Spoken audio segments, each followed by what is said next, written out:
បាទនេះគឺជា link ដែលខ្ញុំផ្ញើឲ្យលោកគឺក្នុងគឺ Telegram បាទអញ្ចឹងខាងលើគឺជា link សម្រាប់ iOS ខាងក្រោមគឺសម្រាប់ពួក Android បាទអញ្ចឹងយើងចូលទៅក្នុង down វាហើយគឺយើងចូលក្នុងកម្មវិធីហ្នឹងមកយើងចុចពាក្យ start test បាទ start test ហើយ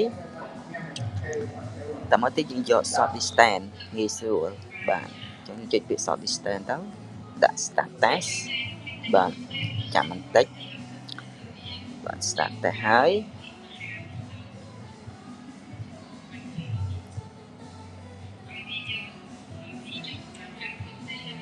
បាទ start test បាទហើយតាមមកយើងจะ skip មក skip តទៀតហើយយើងចុច active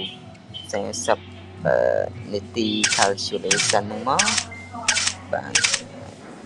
តាមមកទៀតគឺយើងចុចពាក្យ skip ខាងលើទៅវាទៅហើយបាទចុច OK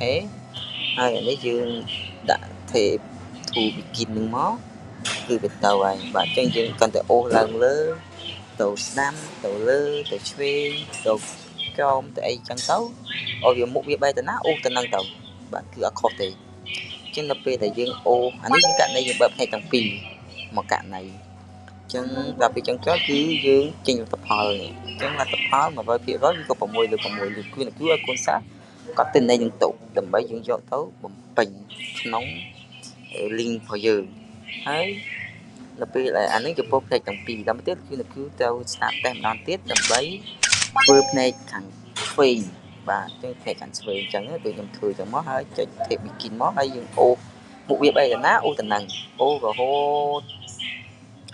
ដល់អស់បាទចាំទោះបីយើងអត់ឃើញក៏ដោយយើងចេះតែអូសទៅ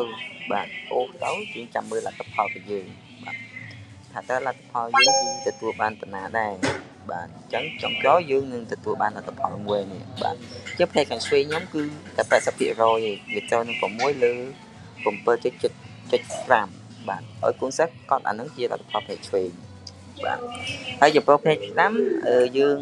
ឲ្យកូនសិស្សវាក៏ណែនាំឲ្យកូនសិស្សហ្នឹងចុច test again ទៅហើយយើងអនុវត្តទៅលើផ្នែកស្ដាំម្ដងទៅបាទអញ្ចឹងសូមបញ្ជាក់ថាទី1ផ្នែកទាំងពីរទី2ឆ្វេងទី3ស្ដាំដើម្បីងាយស្រួលយកទិន្នន័យទៅបំពេញបាទហើយតាមមកទៀតយើងចូលទៅក្នុងបាទ link ប្រព័ន្ធបាទ link ប្រព័ន្ធហ្នឹងគឺខ្ញុំបានបោះឲ្យគ្រូក្នុងគ្រប់អញ្ចឹងគឺគាត់ទៅចុចចូលទៅក្នុង link នៃប្រព័ន្ធហ្នឹងទៅបាទអញ្ចឹងចាំបន្តិចដោយសារវាយឺតបាទអញ្ចឹងគឺចុចចង់កន្លែង student list បាទឧទាហរណ៍សិស្សថ្នាក់ទី12គេតែនៅចឹងអញ្ចឹងកន្លែង